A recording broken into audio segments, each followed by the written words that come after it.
Kong and Fox 3 exchanged a glance after hearing Han Li's words, but neither of them spoke. If that is your decision, then I will not press you. The mountains are high and the rivers long. When we meet again someday, I will repay the debt I owe you for saving my life, said Venerable Hotfire. Seeing that Han Li had already made up his mind, he did not try to persuade him further. Our meeting in Wild Crane Valley was a matter of fate. There is no need for such formalities. We will meet again, Han Li replied, cupping his fists. We will meet again. Venerable Hotfire returned the salute. Afterward, Han Li nodded to Kong and Fox 3. A flash of escape light flickered over his body, and he turned into a streak of green radiance that shot out through the tea house window, vanishing into the distance in an instant. The sect ruins are in the Black Soil Immortal region. You both already know that, I assume? When do we set out? Venerable Hotfire asked after gazing out at the sky for a moment. No hurry. There's still one helper who hasn't arrived yet, Fox 3 said with a grin curling at the corner of his mouth. No matter what, we should leave this place first. The diversion we laid out earlier may not fool those inspectors. They may already have caught the scent and be on their way here, Kong said. As soon as he spoke, he formed an incantation with both hands. A patch of silver light flared before him, and intense spatial fluctuations rippled through the void.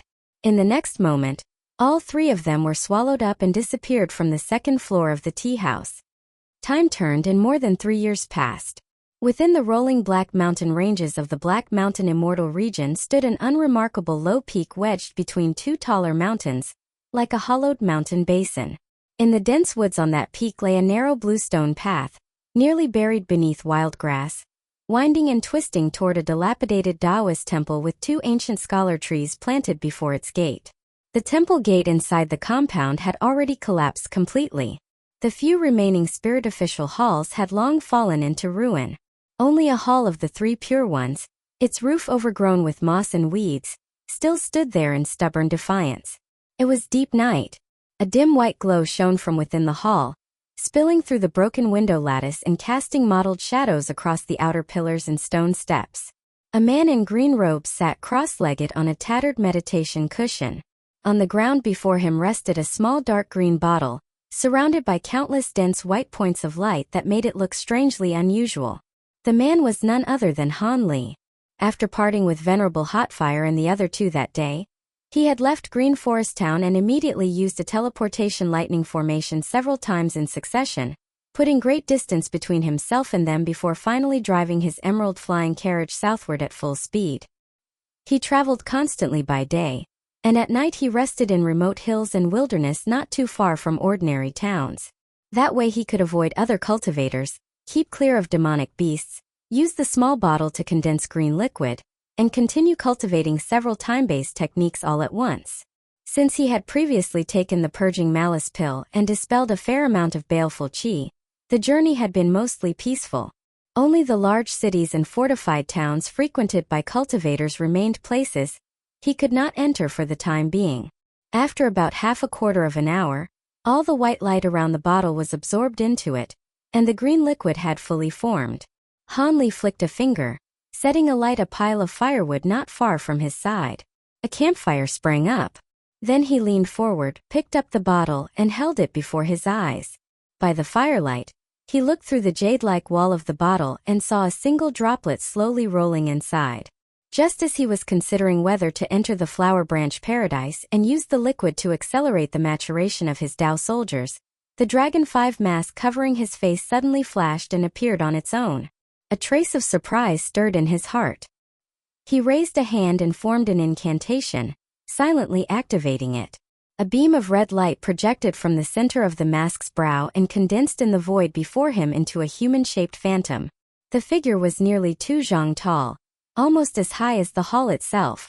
It wore a wide black robe and an evil ghost mask of dark red, with round bell-like eyes, a hooked nose and protruding fangs. Han Li could not help frowning in surprise. He recognized the appearance at once. It was exactly the image of a reincarnation envoy he had once seen in Lu Runjia's memories. You are Dragon 5, I presume? Since you became a son of reincarnation, nearly 1,000 years have already passed. Your first mission cycle is over. The new 1,000-year mission still remains incomplete. You are required to carry it out, the reincarnation envoy said in a cold, indifferent tone. Has it already been 1,000 years? Time truly flies, Hanli said with a sigh. For this mission, will you accept it or compensate with Immortal Origin Stones instead? The envoy asked. Please tell me the contents of the mission first, Hanli said after thinking for a moment. This mission requires you to meet Fox 3 at Encircling Magpie Mountain and assist him in an exploration of ancient ruins. The details will be explained by him once you meet. As for the reward, aside from whatever you obtain in the ruins, Fox 3 will also provide either 20,000 Immortal Origin Stones or an ungraded immortal treasure. May I ask something, envoy? This Taoist Fox 3.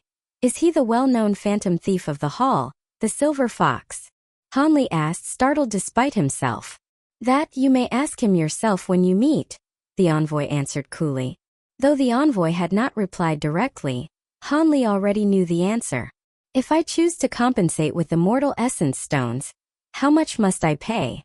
Hanli asked after hesitating for a moment. 50,000, the envoy said coldly. Hanli fell silent in thought. 50,000 Immortal Origin Stones was not a small sum, though he could afford it. But who would willingly hand over so much for nothing? He found himself reconsidering whether to go to the True Word Gate ruins after all. Because of the scripture of manifested true words in Luranjia, Hanli had naturally developed no small interest in the True Word Gate. The main reason he had been unwilling before was his distrust of Fox 3 and Shi Chuan Kong.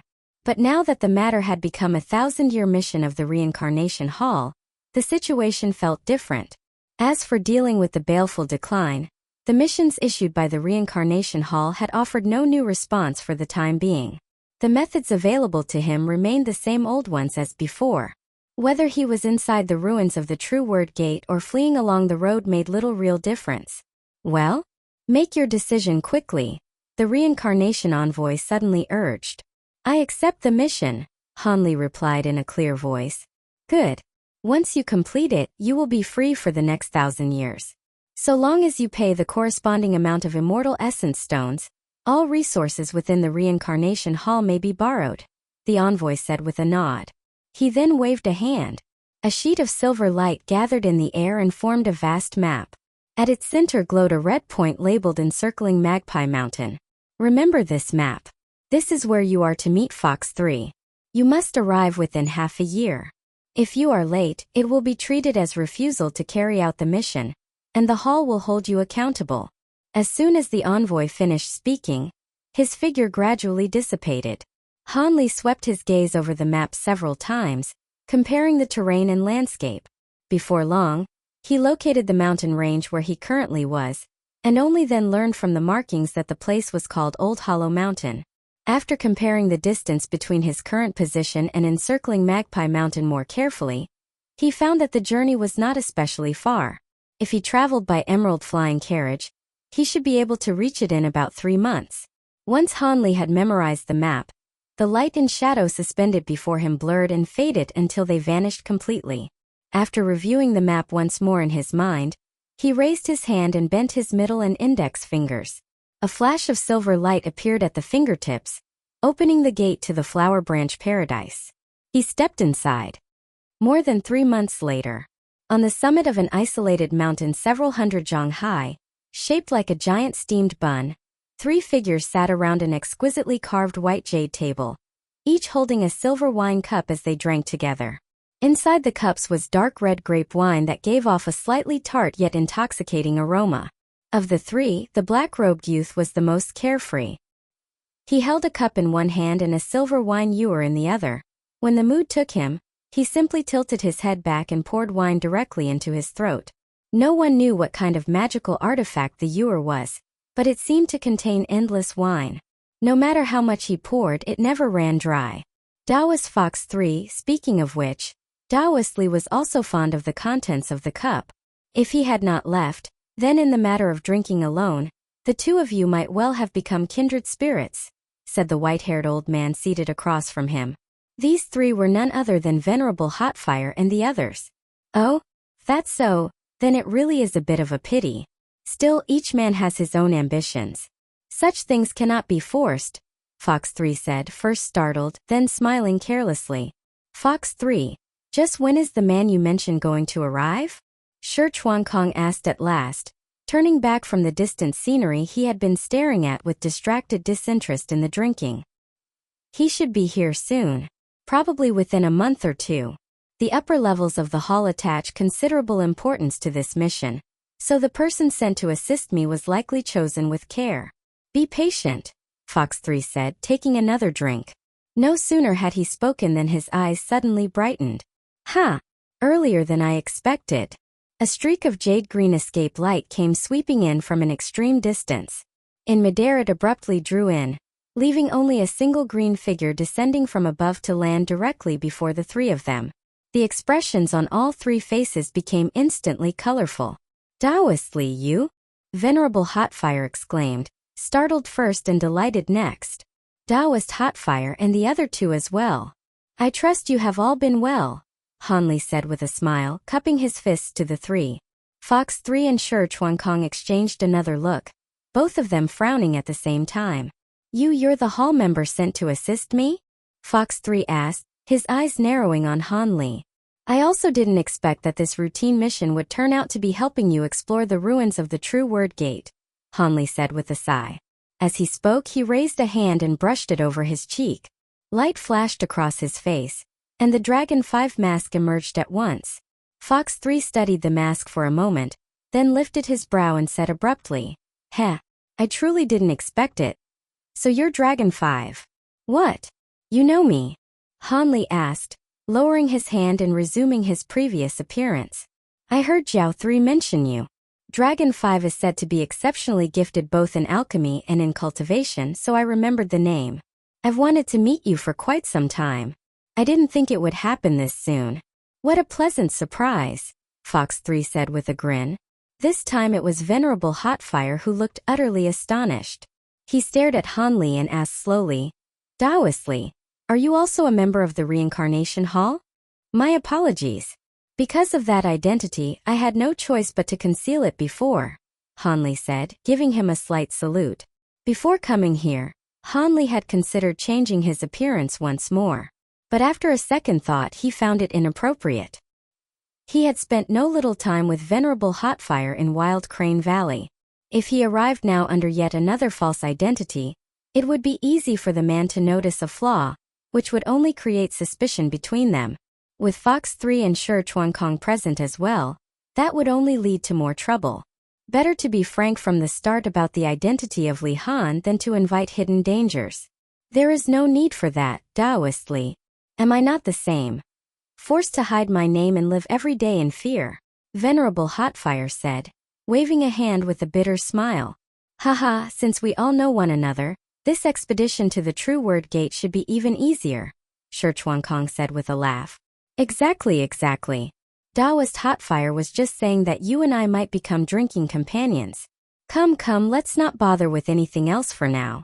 Let's drink our fill first, Fox 3 said with a grin. Hanli smiled faintly at this and did not refuse. He sat down opposite Shi Chuankong and began drinking with them. Come to think of it, back in Idle Cloud Valley, aside from Senior Jingyang, it had been Venerable Hotfire who loved his drink most. Hanli had not expected that this Fox 3 would turn out to be a wine fiend as well. Yet he found the man's somewhat unserious and unrestrained temperament not at all unpleasant. On the contrary, it stirred memories of his old days in the Seven Mysteries sect. Black Mountain Immortal Region, Primordial Tortoise Continent, Flowing Cloud City. Primordial Tortoise Continent lay on the southeastern border of the Black Mountain Immortal Region, and Flowing Cloud City stood at the continent's southernmost tip. Though it looked remote, it was in fact one of the most prosperous giant cities in the entire region. Its walls were towering and majestic, nearly piercing the clouds. Within the city, broad streets crossed and stretched in every direction, lined with countless tall and splendid buildings that extended all the way to the horizon. From afar, the city seemed full everywhere of dense, moving crowds, while streaks of escape light cut through the sky above. Its prosperity was almost beyond imagination. The city stood by the sea, and beyond its walls spread a boundless ocean. The waters were black, the surface writhing violently as wave after wave rose and crashed, as though the entire sea had gone mad. This sea was called the Sea of Turmoil. All year long its waves surged and roared, its weather incomparably harsh, and it concealed no end of dangers.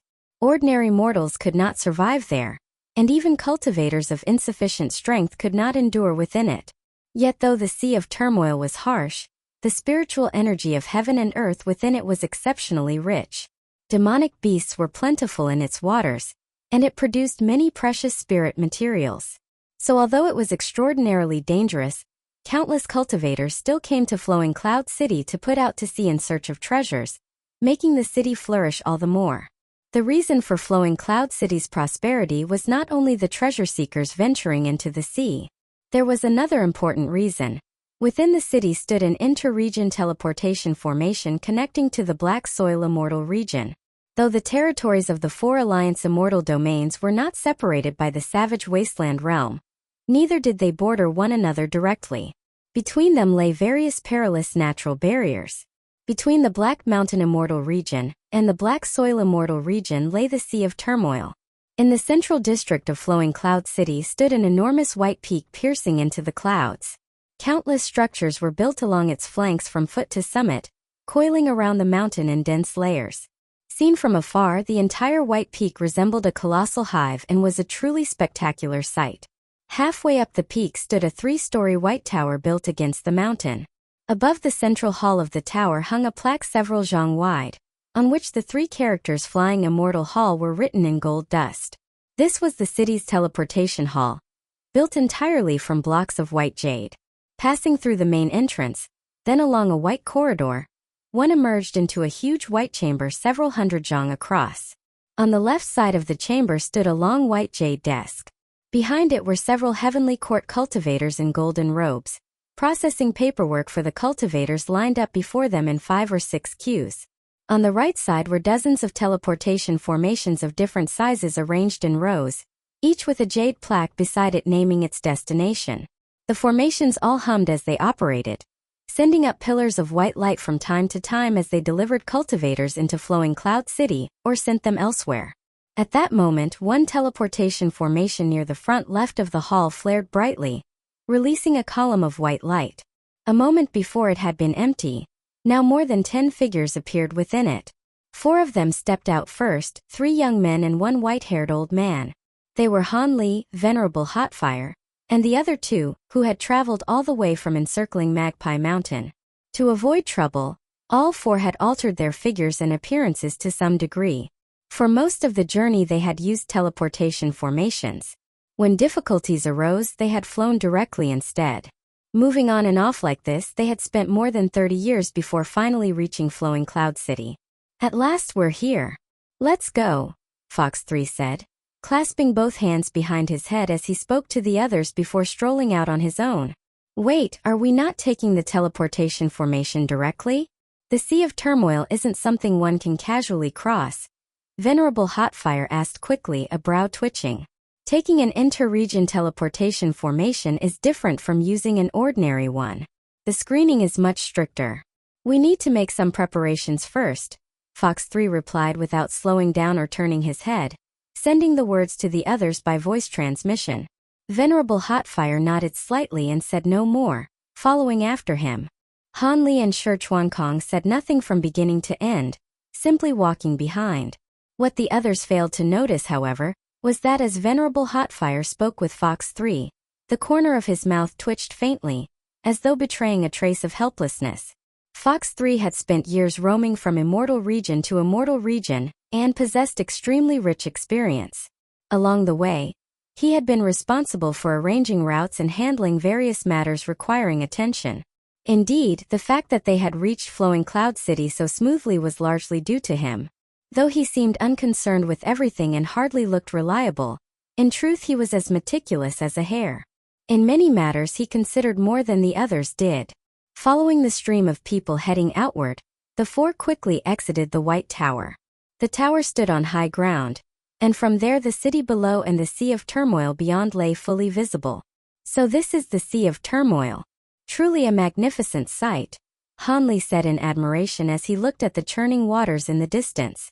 A deep rumble came rolling from afar, and the white mountain beneath their feet trembled faintly as well. This is only the coastal region. It's nothing much. Once you reach the depths of the Sea of Turmoil, that's when the waves really tower to heaven. Quite thrilling too, Fox 3 said with a smile. Oh? Then Taoist Fox 3 has been to the depths of the Sea of Turmoil? Hanli asked in surprise. That was a long time ago. I was also heading from Flowing Cloud City to the Black Soil Immortal region then. I got hot-headed and decided to try crossing the Sea of Turmoil by force. I spent several decades and reached its depths, Fox 3 replied with a grin. I've read some records about the Sea of Turmoil. They say that in the deep sea, besides all manner of demonic beasts, there lives a very strange race known as the Sea Demon Tribe. Their own strength is formidable, and they can command marine beasts in battle. Added to the many natural dangers of the sea itself, very few people have ever managed to cross it, Hanli said. Venerable Hotfire and Shi Chuankong both turned to look, clearly interested. Brotherly really is widely learned. The depths of the Sea of Turmoil are indeed perilous, especially the Sea Demon Tribe. They bear an extreme hatred for human cultivators, and will hunt any they see to the bitter end. Very few cultivators survive an encounter with them. I ran into them in the deep sea that time and was chased for more than 10 years.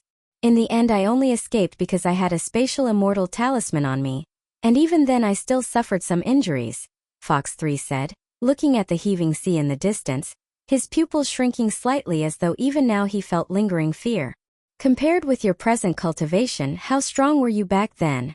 Venerable Hotfire asked hesitantly. That was many years ago. I had only just advanced to the Tai realm and got carried away with myself. That's why I did something so foolish, Fox 3 said with a hearty laugh, sounding entirely unconcerned. Hanli felt inwardly shocked. He had seen Fox 3's strength for himself. If even someone at the Tai realm could not cross the Sea of Turmoil, then the deep sea truly had to be terrifying. It is said that among the Sea Demon Tribe there are giant demons at the Great Luo realm as well. Even the Heavenly Court can do nothing about them.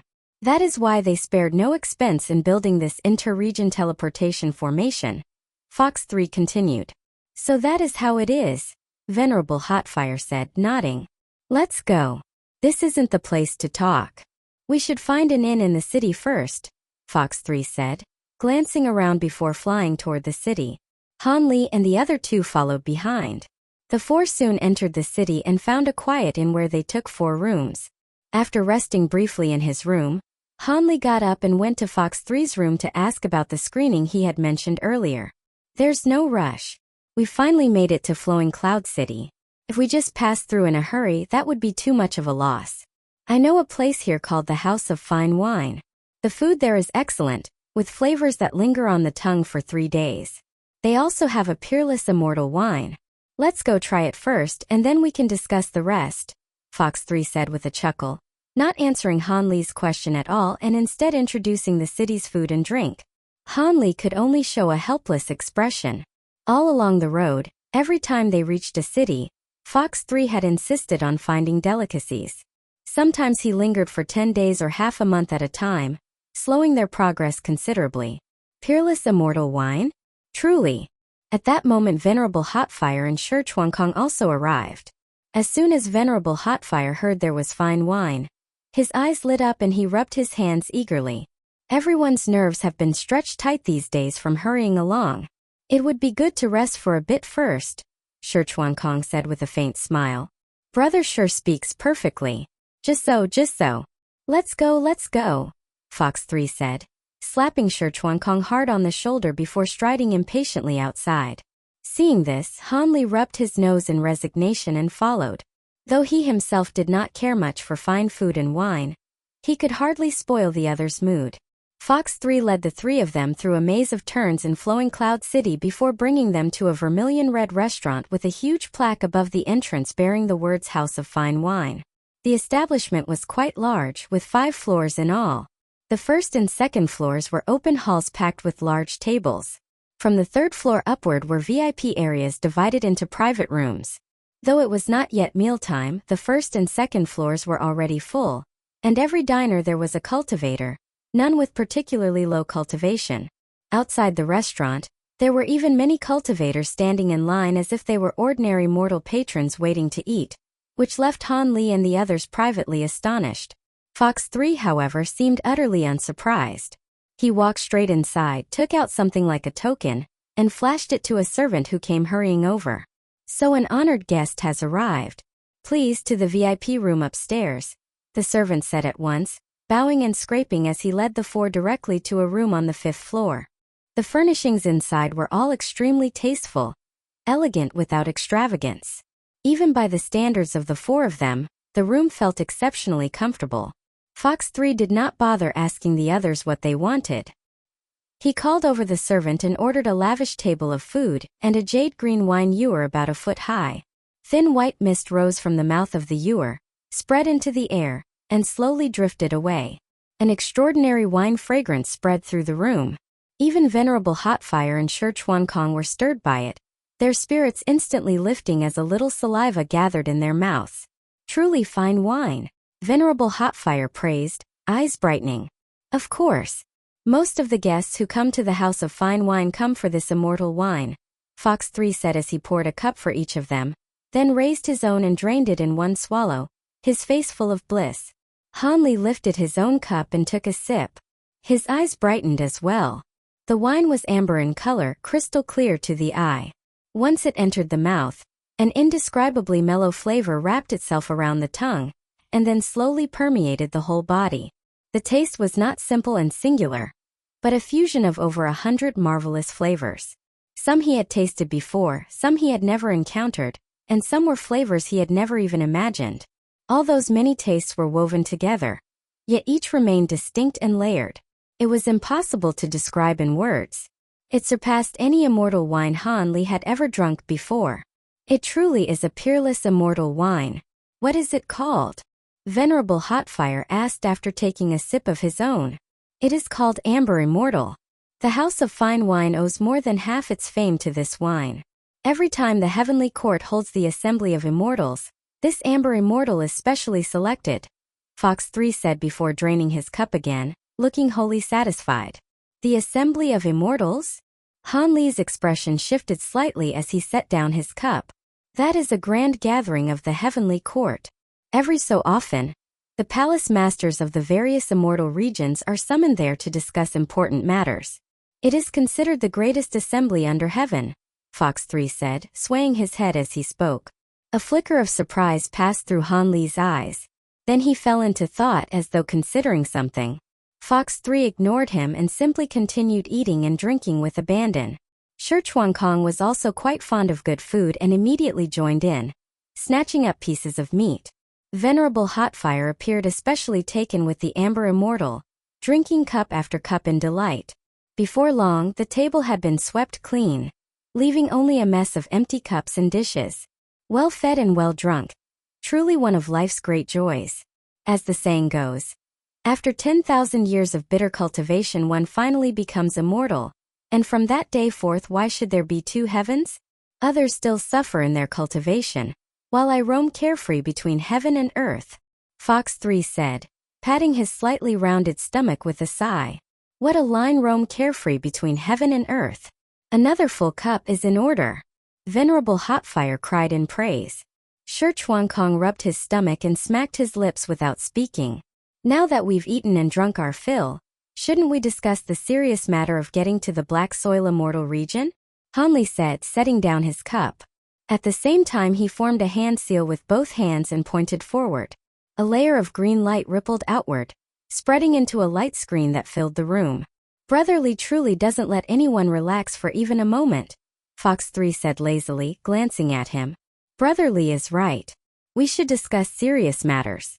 Flowing Cloud City is a major city of the Black Mountain Immortal Region, and the Heavenly Court places great importance on it. There are likely countless informants throughout the city. We should leave as soon as possible," Shi Chuankong said, his expression turning serious. "That is indeed the case," Venerable Hotfire agreed with a nod. Fine. There's really nothing I can do with the three of you," Fox 3 said, shrugging as he at last put away his joking manner. "Brother sure is right.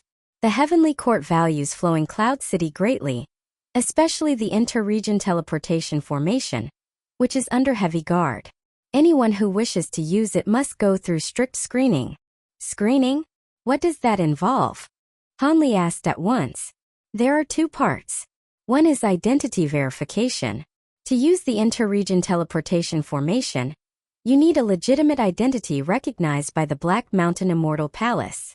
That part isn't difficult. As long as you are willing to spend Immortal Essence Stones, acquiring a proper identity is easy enough.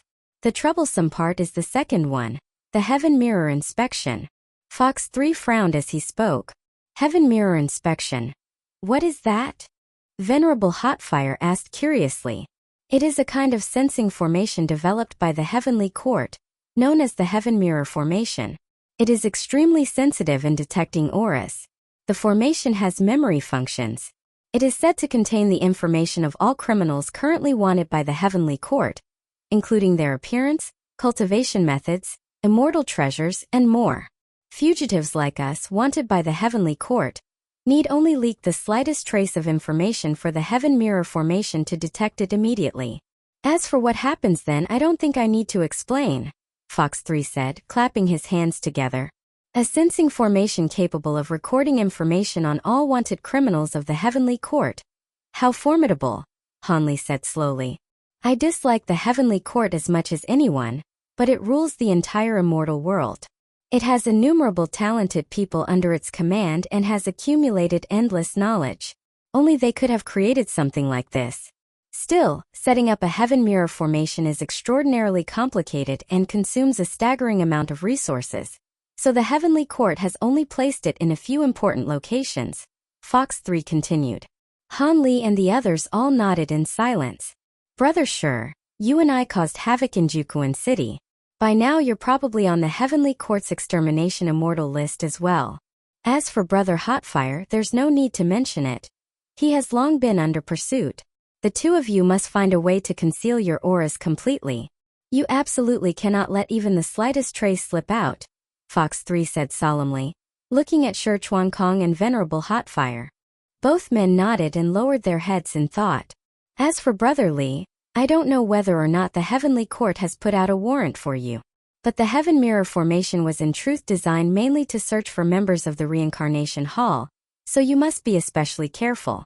I can sense that the baleful chi on you is unusually dense. Though you have used some method to conceal it, the concealment is imperfect.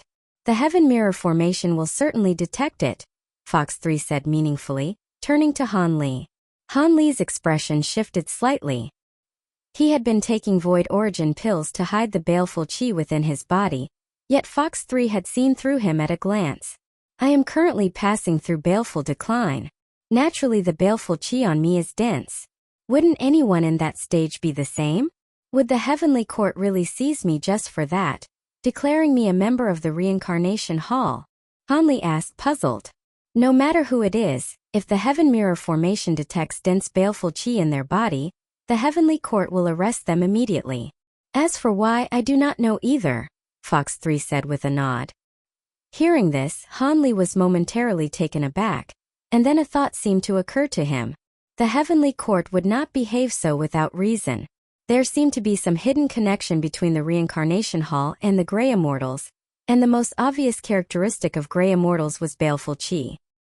He shook his head and stopped dwelling on that matter, though another, more pressing issue was already taking shape in his mind. When he had killed Xiao Jinhan in the Nether Cold Immortal Palace, the Heavenly Court had begun hunting him. Even if they had gathered all the information he had revealed there, he still had ways to evade them. But as for concealing the baleful chi within his body, he still relied chiefly on pills such as the Void Origin pill. That was clearly no long-term solution. If it is only a matter of hiding baleful chi, I do have a method, Fox 3 said after glancing at Hanli and hesitating slightly. Oh? What method? I ask Brother Fox for his guidance, Hanli said with a start, cupping his fists. Fox 3 flipped a hand, and a silver jade bottle appeared in his palm. He tossed it to Hanli. Hanli caught it, pulled out the stopper, and a thumb-sized silver-gray pill rolled out. His eyes flashed at the sight of it. Though its color was different, the aura emanating from the silver-gray pill was strikingly similar to that of the Void Origin pill, only much stronger. This is? Han asked evenly, looking toward Fox 3. This pill is called the Baleful Origin Pill. After taking and refining it, one can conceal the aura of baleful chi. Its effects are excellent, Fox 3 said. If what Brother Fox says is true, then this pill must be of considerable value. How could I possibly? Han said with some hesitation. I've never cared much for worldly possessions. Today I find myself getting along well with you, Brother Li. What harm is there in giving you one to try? Fox 3 said, waving a hand dismissively. Han Li's eyes flickered once more. Then he carefully examined the silver-gray pill with his spiritual sense. After a moment, he hesitated no further and tilted his head back, swallowing it. As soon as it entered his stomach, the pill dissolved, turning into a cool current that flowed through every part of his body. Wherever the cool current passed, the baleful chi there immediately settled down. Even the vortexes of baleful chi within his immortal apertures nearly stopped turning and became completely still. Very quickly, more than half the baleful chi in his body had been restrained. Feeling the changes inside himself, Han Li's face at once lit up with delight. The medicinal force of the Baleful Origin Pill had not yet been fully refined. Once it would surely be able to hide all the baleful chi in his body. And by his estimate, its effects ought to last for at least 10 years. Fellow Taoist Fox 3, do you happen to have any more baleful essence pills? Or perhaps the pill formula for it? I am willing to buy it at a high price or trade something else for it, Han said, turning to Fox 3. That would be difficult. I only obtained it by sheer chance myself, let alone the formula. Fox 3 shook his head helplessly. Then could you at least tell me where you got this baleful essence pill? Han asked, still unwilling to give up. Before I broke through to the Tai realm, I once attended an underground exchange gathering. I saw someone bid 1,000 Immortal Origin Stones for a baleful essence pill, so I casually took it for myself.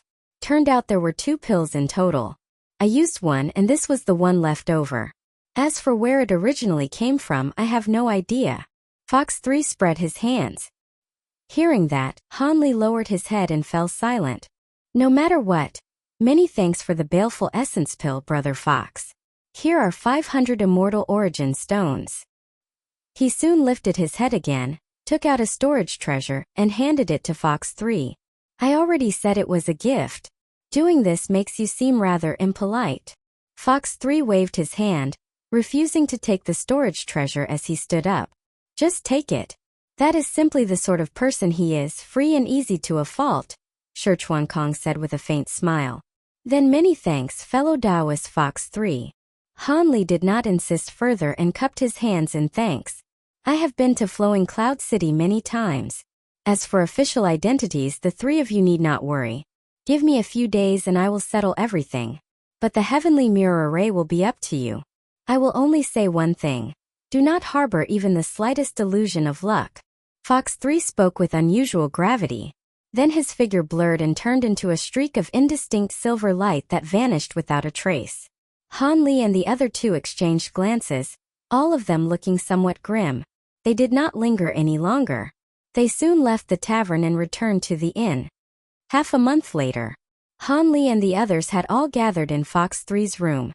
Fox 3 had only just returned. He looked somewhat weary, yet there was excitement on his face. It seems the 3 of you are nearly ready, Fox 3 said with a nod and a smile after glancing at them.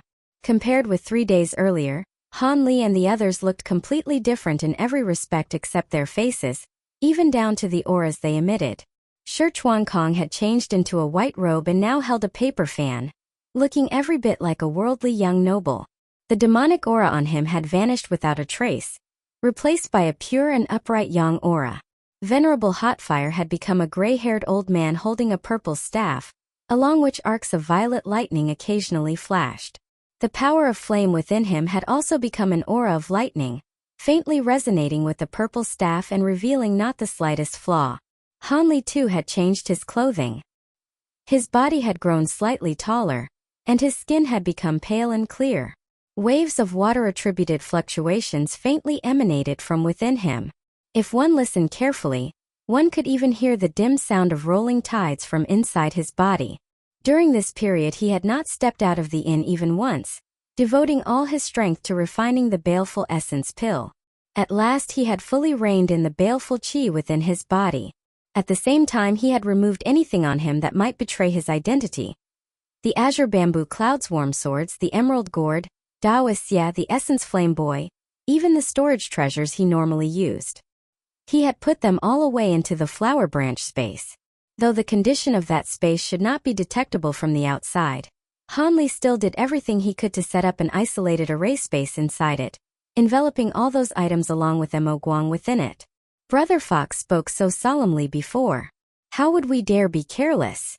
Venerable Hotfire said with a laugh. Fox 3 nodded, took out 3 identity tokens, and handed one to each of them. The items resembled command plaques. They were yellowish throughout, seemingly carved from some kind of dead wood. Hanli examined the withered wood token. One side bore his name. Though his surname was still Li, the given name had been changed. On the other side was the image of a 6-petaled flower, apparently the emblem of some family or sect. Our current identities are as outer sect elders of the Heavenly Sand sect from the Flowing Sand continent. This time, by order of our sect master, we are traveling to the Black Earth Immortal Domain to purchase a batch of cultivation materials. As Fox 3 spoke, a hazy layer of white light appeared over his body, flickering and twisting ceaselessly. Within the distorted white light, his body slowly changed. After a few breaths, he had turned into a white-haired young man, and even the aura he gave off was completely different from before. Seeing this, Han Li and the others all showed a trace of surprise in their eyes, then nodded. The 4 of them then stepped out of the room and turned into 4 streaks of light, flying toward the gigantic white peak within the city. Before long, they once again arrived at the entrance of the Flying Immortal Hall. Just as before, many cultivators were coming and going, and the place was as busy as ever. Fox 3 did not enter through the main gate. Instead, he led Han Li and the others through a side door beside it, inside which was a staircase leading upward. The 4 ascended the stairs. Each of you give me 200 Immortal Origin Stones, Fox 3 suddenly said as he turned around to the other 3. Han Li and the others were all momentarily stunned. What for?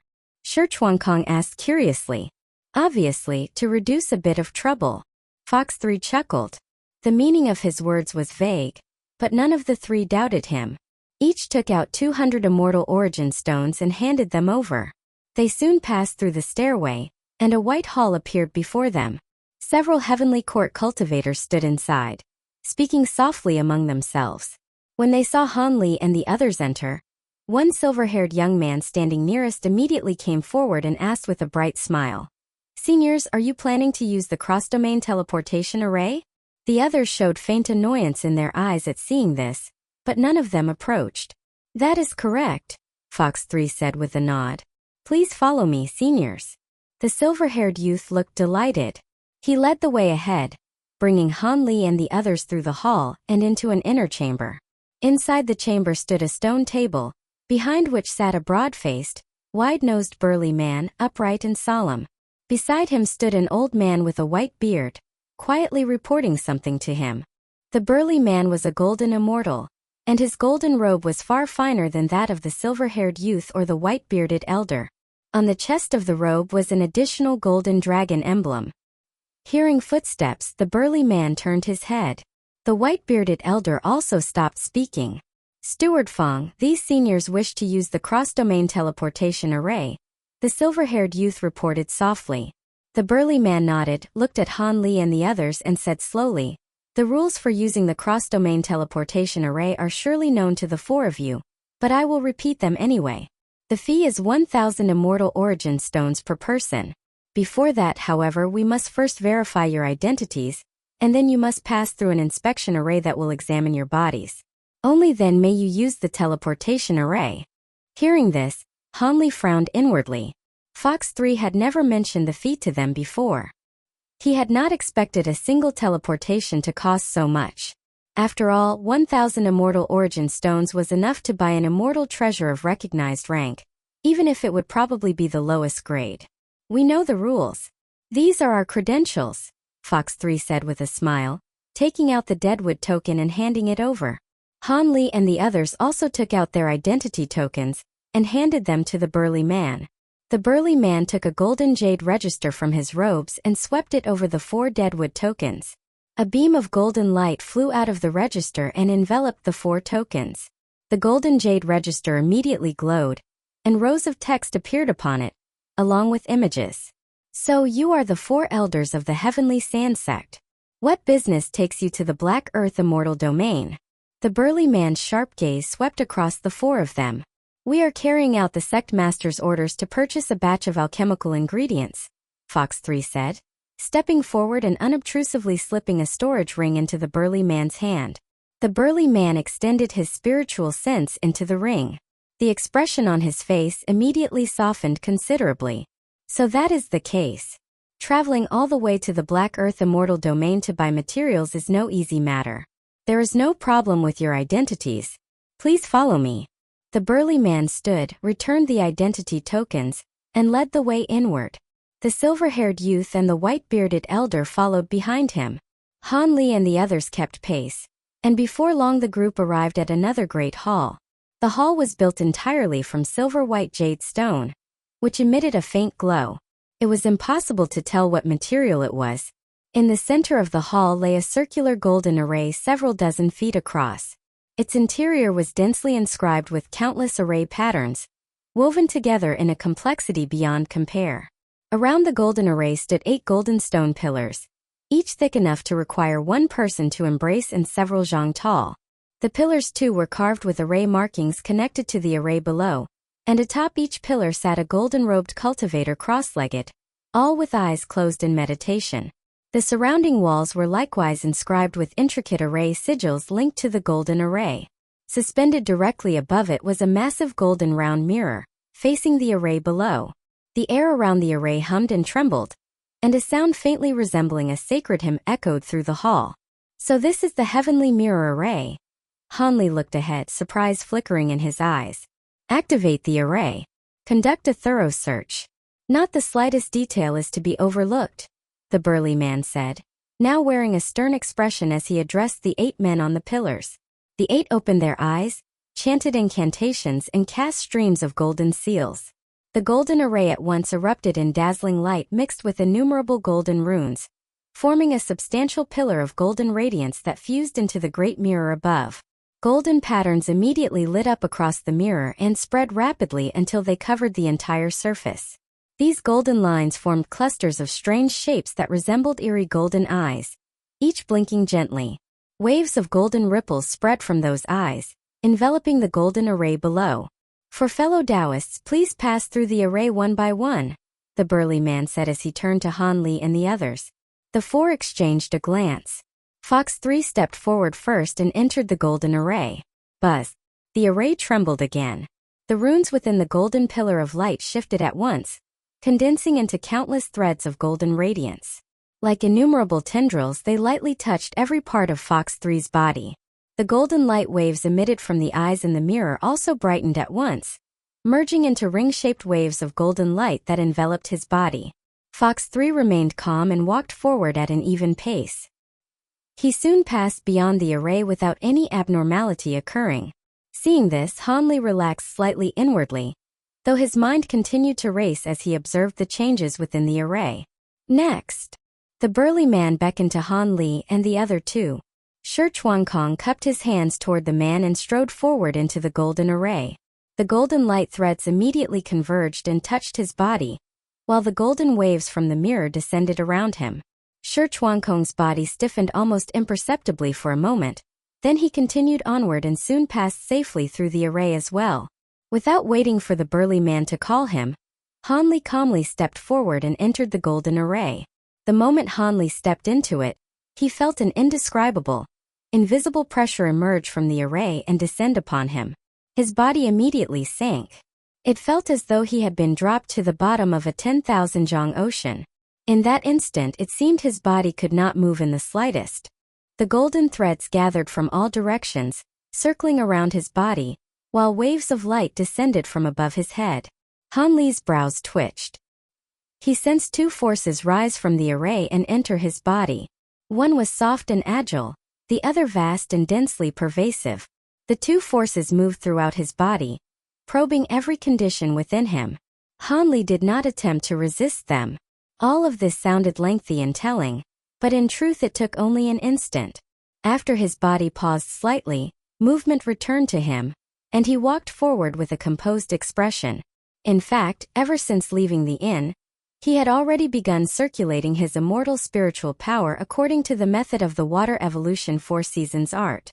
At the same time, he had used a secret technique to seal away most of his vigorous chi and blood, thoroughly concealing the traces of the several kinds of true spirit blood in his body, as well as the aura of the Great Circumference Stellar Essence art. In short, Hanli had dealt with every possible sign that might reveal his identity to the utmost of his ability. If even so the heavenly mirror array still exposed his true self, then he could only accept his fate. The golden array hummed in operation as the two forces roamed up and down within him. They lingered slightly longer over the seals inside his body and on the finger of his right hand, but in the end they slowly moved away. Hanli quietly breathed a sigh of relief and soon passed through the array, arriving beside Fox 3 and Shi Chuan Kong. The two nodded to Hanli, then looked toward Venerable Hotfire, who was last in line. By then Venerable Hotfire had already stepped grandly into the array, and before long he too passed through without incident. There is no problem whatsoever with the identities or information of the four fellow Taoists. You may use the cross-domain teleportation array. The fee is 1,000 Immortal Origin Stones per person, the burly man said as he walked over. Hanli and the others each took out 1,000 Immortal Origin Stones and handed them over. When Fox 3 submitted his share, he quietly slipped another storage ring into the burly man's hand. "Follow me, please." A smile appeared on the burly man's face, and he led Hanli and the others onward into yet another hall. On the floor of this hall was a spatial teleportation array over 10 zhang across. It was engraved with countless silver array lines, no less intricate than the heavenly mirror array outside. Silver light flashed across it, and intense spatial fluctuations spread from within. Under the burly man's guidance, Hanli and the others stepped into the teleportation array. The burly man pointed with all 5 fingers, and 4 streaks of white light shot out, landing on the 4 of them with a slap. They were white triangular talismans. The burly man then took out a silver jade plaque and began chanting under his breath. The silver-haired youth and the white-bearded elder also stepped to the other side of the array, each taking out a jade plaque and forming incantation gestures without pause. The teleportation array immediately shone with brilliant silver light, and began operating intensely. With a flash of silver light that shot skyward, the 4 figures vanished without a trace. The burly man chanted again and pointed with a seal. The teleportation array immediately quieted, soon returning to its previous state. The silver-haired youth and the white-bearded elder came over and stood beside the burly man. "These Immortal Origin Stones are your reward." The burly man took out a storage treasure, tossed it to the 2 men and turned to leave. "Many thanks, Protector Fong." Both men were overjoyed and bowed deeply. Only after the burly man's figure disappeared did they open the storage ring. Inside were 100 Immortal Origin Stones. The 2 men immediately split them equally. "I heard long ago that working on the 2nd level of the Flying Immortal Hall was a fat post, but I never imagined the profits would be this rich. If I work here a while longer, I will have enough Immortal Origin Stones to buy an immortal treasure of recognized rank," the silver-haired youth said excitedly. "Of course. Otherwise, why do you think so many people want to come to the 2nd level of the Flying Immortal Hall?" the white-bearded elder said with a chuckle.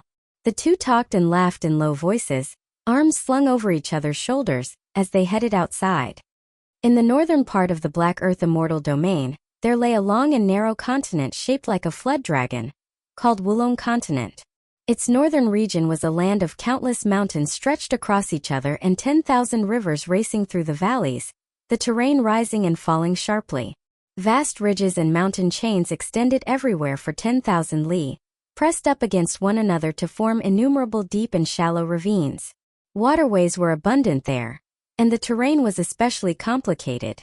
Because of this unique geography, the north, though not lacking in cities, had very few truly grand and imposing metropolises.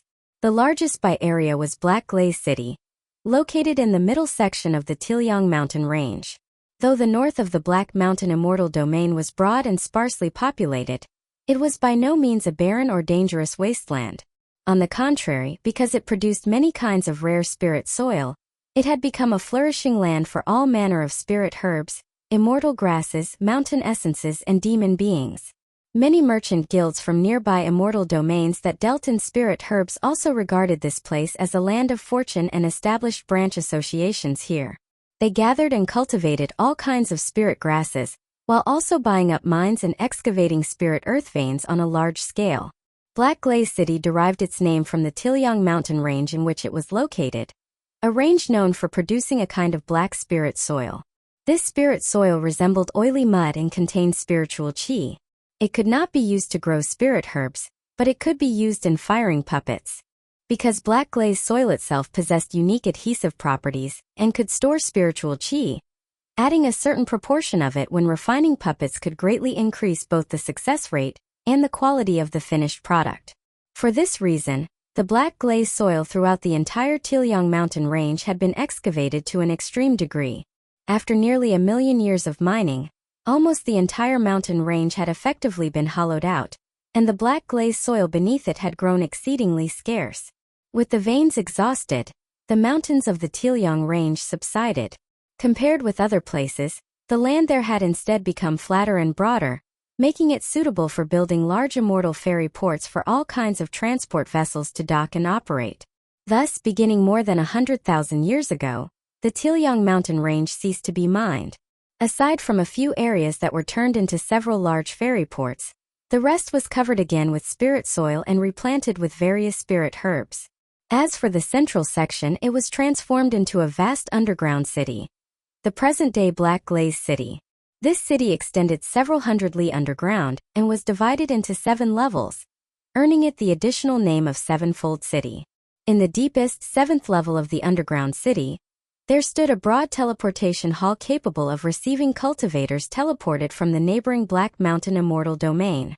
At this moment, 4 figures were walking out of that teleportation hall. The one in front was thin and dressed in black. Walking almost shoulder to shoulder with him was a handsome man with white curly hair. They were none other than Fox 3 and Shirchuan Kong. Han Li and Venerable Hotfire emerged a step behind them, following closely. One looked slightly solemn, the other wore a complicated expression. "What is it, fellow Taoist Hotfire? Does returning to your old homeland make you uneasy?" Han Li asked with a smile, glancing at the old man beside him. "It is still far from my old home. Though I stayed in the Black Mountain Immortal Domain all this time, and the distance was not that great, I never dared return to the Black Earth Immortal Domain. Now I do not even know what it has become. I really do feel something of that homesickness born of fear," Venerable Hotfire said with a bitter smile. "This Black Earth Immortal Domain really is rather different. The teleportation hall is actually built underground." Han Li looked around. The vault above was extremely high, set with great luminous pearls that shone with the gentle brilliance of the morning sun, illuminating the surroundings brightly. The hall behind him was embedded in the stone wall, while before him stretched a spacious chamber. Straight ahead and to both sides were broad passageways leading who knew where. "You do not know this, fellow Taoist Li, but the place where we now stand is itself an underground city built by following the shape of old mine tunnels. Down here there is not only the teleportation hall, but also immortal inns and many shops. Once I take you around you will see," Fox 3 said, clearly familiar with the place as he turned back to Han Li. "Then I will trouble you," Han Li said with a smile. The 4 of them followed the passageway on the left. Along the way they indeed saw halls embedded in the mountain walls. Many had simply been carved out of the rock itself, with front walls built of blue bricks. Many were further decorated outside with carved beams and painted rafters, hung with signboards and draped with all kinds of banners, looking no different from shops in an ordinary large city.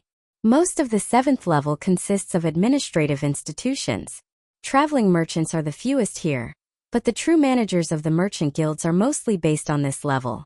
The 2 largest immortal inns are also built here, so there is not much bustle.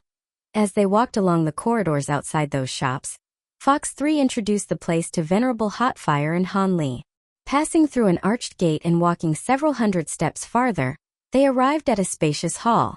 Near one side of the mountain wall inside stood a 2-story stone gateway carved with all kinds of motifs, flowers, birds, fish, and insects, gorgeous beyond compare. A huge plaque hung from the top of the gateway, inscribed in gold with the 3 characters, 100 Crafts Pavilion. What is it?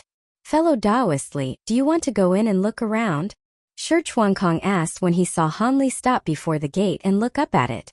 Does this 100 Crafts Pavilion have anything to do with 100 Crafts Mountain? Han Li asked doubtfully. You do not know? 100 Crafts Mountain is famed throughout the world for artifact forging. Aside from doing business with the major merchant guilds, it also has outer sect elders open shops of their own to sell various treasures and puppets. This 100 Crafts Pavilion is one of those shops. They have branches in many immortal domains, Shi Chuankong explained. So I have been ignorant indeed, Han Li said with a laugh. Though he had dealt quite a bit with Patriarch Jingyang in the past, their conversations about 100 Crafts Mountain had mostly been focused on the art of refinement. He truly had never paid attention to such matters. That is not so strange. I heard from fellow Taoist Jiao 3 that you previously spent your days in a remote place like the northern cold immortal domain. It would hardly be odd if you had never seen 100 Crafts Pavilion, Fox 3 said. Shi Chuankong's brows furrowed almost imperceptibly at those words, and his gaze involuntarily swept over Han Li once again. Han Li noticed the glance and smiled at him. Shi Chuankong merely gave a faint nod and then looked away. After traveling several more li, Han Li and the others finally stopped before an arched cave entrance. The 3 all turned their eyes toward Fox 3. Inside here is the small teleportation array to the 6th level that I mentioned before. There are many of them scattered throughout the city. Come in with me. With that, Fox 3 stepped over the threshold first and entered. Han Li and the others followed close behind. The moment he entered, Han Li saw a small teleportation array roughly a dozen zhang wide on the ground not far ahead. Beside it stood a desk, behind which sat a green-skinned foreigner resembling a lizard, sleeping soundly with his head drooping, paying Han Li and the others no attention whatsoever. Seeing this, Fox 3 went forward to wake him. After casually tossing a bag filled with top-grade spirit stones onto the desk, he led Han Li and the others onto the array. The green-skinned foreigner hefted the bag in his hand. Seeing how lavishly Han Li's group had paid, even giving an extra gratuity on top of the teleportation fee, he immediately brightened with energy. He quickly activated the array to send them up to the 6th level, and did not forget to bow respectfully to Fox 3. Fox 3 smiled gently and nodded back, clearly enjoying the treatment. As the array flashed, the figures of Han Li and the other 3 blurred and vanished from the spot. The green-skinned foreigner looked at the top-grade spirit stones on the desk, his smile widening further. He was just about to count them again and store them in his storage ring when his expression suddenly froze. He looked down at his now empty finger and at once exploded in furious rage. At the entrance to a teleportation hall in the 6th level of the city, Fox 3 walked out slowly, lightly tossing a green ring in his hand. If you do not break that itchy-fingered habit of yours, sooner or later something will happen, Shi Chuankong said behind him, pressing a hand to his forehead and shaking his head helplessly. That little trick of yours, fellow Taoist Fox 3, was quite exquisite. To sever a person's connection to his storage ring completely in a single instant without him noticing, it was no small feat, Han Li said with a smile. Venerable Hotfire said nothing. He subconsciously checked his own storage bracelet first, then quietly let out a breath of relief. I have behaved myself for too long lately. My hands got a little itchy for a moment, haha. No need to mind it, no need to mind it, Fox 3 said with a laugh, waving his hand dismissively. Once they arrived on the 6th level, the flow of people in the corridors became noticeably denser. Most appeared human, though the number of various foreign races was also clearly greater than before. The shops along the mountain wall were also much more closely packed. Every sort of banner and pennant hung high overhead and jutted out over the walkways. Most of the establishments sold spirit soil and spirit herbs, though there were naturally also shops selling immortal treasures and pills. They already looked little different from ordinary marketplaces. After that, the group continued upward through several more city levels. The situation in each was largely the same, except that the farther upward they went, the more merchants and travelers there were, and the more crowded and chaotic the surroundings became. Fox 3, however, seemed to enjoy precisely that kind of noisy environment. The higher they went, the slower he strolled. Partway through, he even went into an immortal tavern, bought some rather famous spirit wines and immortal brews, and dragged Han Li and the others into a bout of eating and drinking. He had originally heard that Han Li was fond of drink, and had wanted to present him with a few jars. But Han Li had spent too long in the company of Taoist Huyan, and his standards for spirit wine and immortal brew had become rather high. He had no interest in the liquor here and politely declined. By the time they rose level by level and finally reached the surface, half a day had already passed. It was evening. The afterglow of the setting sun spread in from the west, bathing the city built upon the ground in a warm red light. Han Li cast his gaze out and saw enormous battlement-like structures standing all around the outer edge of the city, most of them with colossal immortal fairies hovering nearby, each as massive as a mountain. Fellow Taoists Hotfire and Li, the rough location of the True Words Gate ruins lies in the region of the illusory Mistmarsh on Floating Hill Continent in the central part of the Black Earth Immortal Domain. If we combine fairy travel with teleportation arrays, it will probably take around 30 years to get there. There are not many places where teleportation arrays can be used. Most of the journey must still rely on ferries, Fox 3 said, pointing in a direction. Why must we take ferries?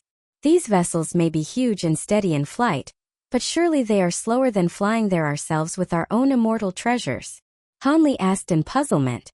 What fellow Taoist Li says is true, but the Black Earth Immortal Domain has certain special rules. Some regions cannot be flown over freely, and others are directly covered by restrictions.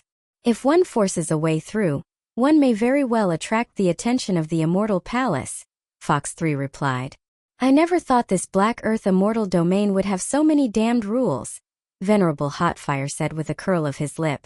Indeed. On one hand, there are many spiritual fields and mineral veins all the way south, most of them privately owned by major merchant guilds, and outside cultivators are not permitted to intrude at will. On the other hand, the various continents of the Black Earth Immortal Domain are separated by vast tracts of poisonous miasma and swamp. Some places remain forbidden zones like savage wildernesses even to this day, with many terrifying demon beasts within. Some are even at the Great Luo level, Fox 3 said again. These are all regulations forcibly imposed by the Black Earth Immortal Palace to tighten control. In remote places it is one thing, but near some of the major cities it becomes much more troublesome, Shi Chuankong added. The ferry routes of the major merchant guilds are fixed and already registered with the Immortal Palace, so they are not affected, Fox 3 supplemented. In the days when our True Words Gate still stood, the Black Earth Immortal Domain had none of these blasted rules. Venerable Hotfire sighed sorrowfully. In that case, taking a ferry really does seem the safest way, Han Li said with a nod. Not entirely. Many merchant guilds may have already registered and paid enormous sums in Immortal Origin Stones, yet at some ports along the way they are still subjected to spot inspections by people from the Immortal Palace under all kinds of pretexts. Either they accept the inspection and lose several months, or they pay another sum as road money, Fox 3 said, shaking his head. No wonder you took what happened in Flowing Cloud City so much in stride, Han Li said with a speechless laugh. Haha, but with Brother Shi with us we will not have to suffer such harassment. Among all the ferries, only those of 100 Crafts Pavilion and Guangyuan Studio are not treated harshly by the Immortal Palace. In most cases there will not even be temporary inspections, Fox 3 said with a grin. The Guangyuan Studio port is a little farther away. Please follow me. Shi Chuankong smiled and immediately rose into the air, speeding forward. Han Li and the others followed him into the sky, heading south. Once they rose high enough, Han Li looked down and realized that the ports on the ground were far more numerous than he had first thought. They stood side by side in orderly rows over an area of several hundred li. Between them were marketplaces and streets, which looked lively and bustling in the evening lamplight. A short while later, they arrived at a ferry port occupying a rather large area and entered a main administrative hall. Inside, an ash-robed old man who seemed to be the manager immediately set down the teacup he had been lifting to his lips and rose to greet them. He appeared to know Shi Chuankong. A smile spread over his face, and he was just about to speak when Shi Chuankong cut him off first. Shopkeeper Zhu, it has been a long time. Shi has come to trouble you again. Fellow Taoist Shi is an honored guest. Whenever you come, It only brings glory to this humble port. How could it count as trouble? These must be your friends as well. Come, come everyone, please sit inside. The old man paused very slightly, then resumed as if nothing had happened. As he spoke, he led Han Li and the others into an elegant side room within the hall, poured tea for each of them, and only then asked, "Fellow Taoist sure never visits the Hall of Three Treasures without a reason. What important matter brings you here today?" "You know me well, shopkeeper Zhu. When does Guangyun Studios' next ferry to Floating Hill Continent depart?" Shi Chuankong asked with a smile. After thinking for a moment, the gray-haired elder replied, "A batch of spirit soil has only just been collected recently, and there is also a harvest of fire kite grass and jade ganoderma from the medicinal fields. Once those are loaded, the vessel can depart. It will probably take another half-month." "Heh, then it seems we really did arrive at exactly the right time," Fox 3 said, swirling his teacup. "Haha, you truly did come at a good time. In a few days there just happens to be a gambling match at the Beast Arena in Black Glaze City. You may as well go and take a look. It would be a good way to pass the time," Shopkeeper Zhu said with a smile. The moment Shi Chuankong heard this, he perked up and sat more upright. "Is it at Black Rail Beast Arena? What are the odds like?" "Yes. It is said that all 10 bouts this time will use high-grade demon beasts captured from the savage borderlands north of the Black Mountain Immortal Domain.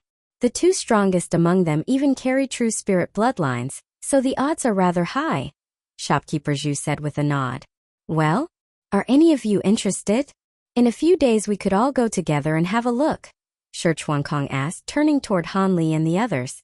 Han Li laughed inwardly. Fox 3 loved wine, Shi Chuankong loved gambling. It really was no wonder they got along so well. But he had no interest in such things and shook his head in refusal. "If it were gambling on chess, I might be willing to watch, but beast fighting is another matter," Venerable Hotfire said with a smile as well. "And you? Surely you are not refusing to?" Shi Chuankong asked Fox 3. "Go? Why would I not go? Brother Shi, you lose every time you gamble. As long as I bet against you, I cannot possibly lose," Fox 3 said loudly, raising his brows. "Bah, when have I ever lost?" Shi Chuankong snapped. After chatting there for a while, Shopkeeper Zhu arranged guest courtyards for them and led them back to their rooms to rest. That night, Han Li was meditating with closed eyes in his room when Venerable Hotfire suddenly came knocking. After inviting him in, Han Li gestured for him to sit down, took out a tea set, poured him a cup of fragrant tea, and then sat silently across from him without another word. When the atmosphere in the room had grown somewhat awkward, Venerable Hotfire finally said, "Fellow Taoist Li, there are some things I do not know whether I should." Before he could finish, Han Li lifted a hand and waved it lightly. An invisible curtain of light spread out, sealing off the entire room. "Please speak freely, fellow Taoist Hotfire," Han Li said with a smile. "Fellow Taoist Li, it seems you were expecting me from the very beginning, were you not?" Venerable Hotfire said with a bitter smile at the sight. "If I were in your position, fellow Taoist, I would also want to find an ally." Han Li smiled faintly as he spoke, neither confirming nor denying anything outright. "Exactly. My earlier wish for fellow Taoist Li to travel with us came from that very consideration. It was only because you declined at the time that I never had the chance to bring up an alliance." Immortal Venerable Rohua shook his head, sounding somewhat helpless. "If I had not already been burdened with troubles of my own, I might have agreed back then. No matter what, the 2 of us have still ended up traveling together. The only difference is that there is now the added identity of a member of the Reincarnation Hall." Han Li looked straight at him and spoke slowly. After hearing this, hesitation flickered repeatedly across Rohua's face. Only after a long pause did he finally say, "Fellow Taoist Li, you and I met in Wild Crane Valley.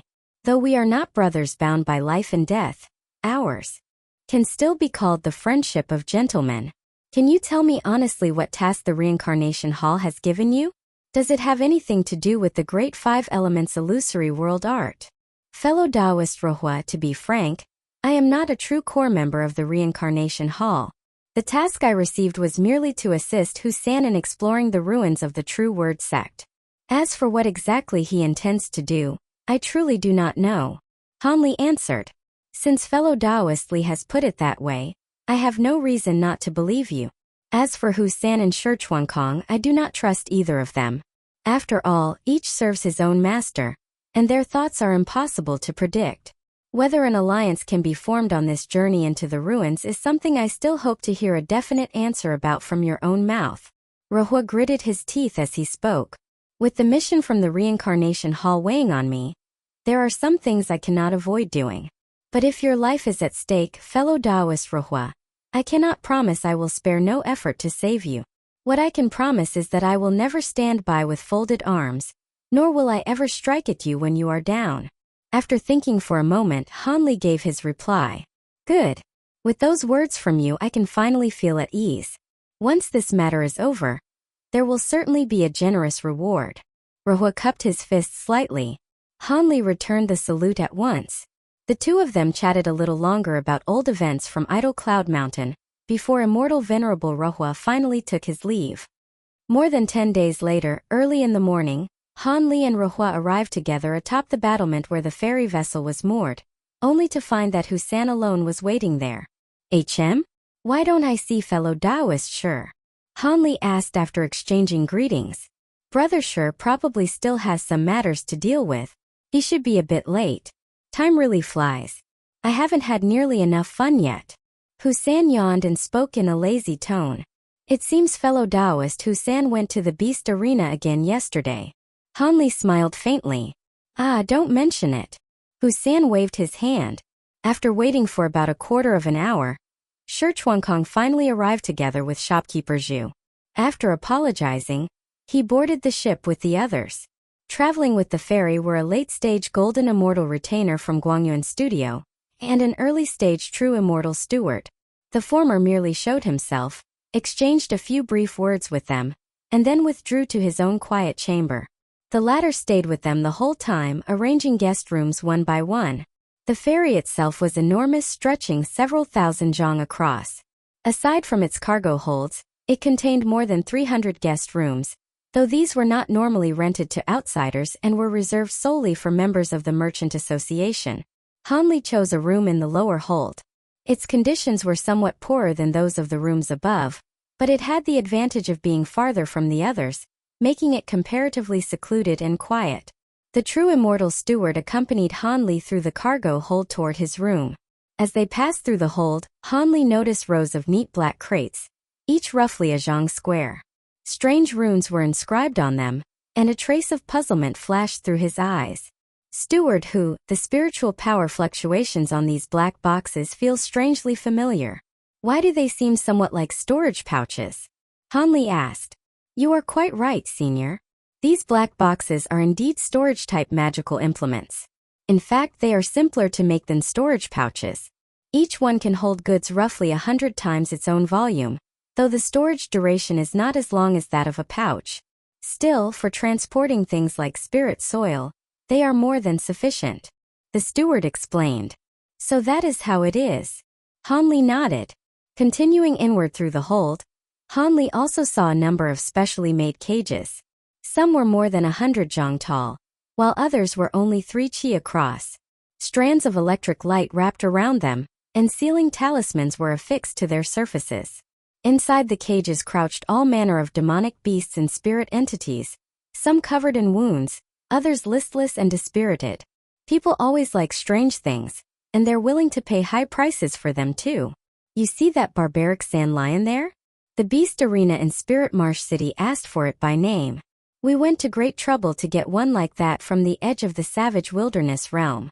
The steward pointed at the cages and spoke before Han Li even asked.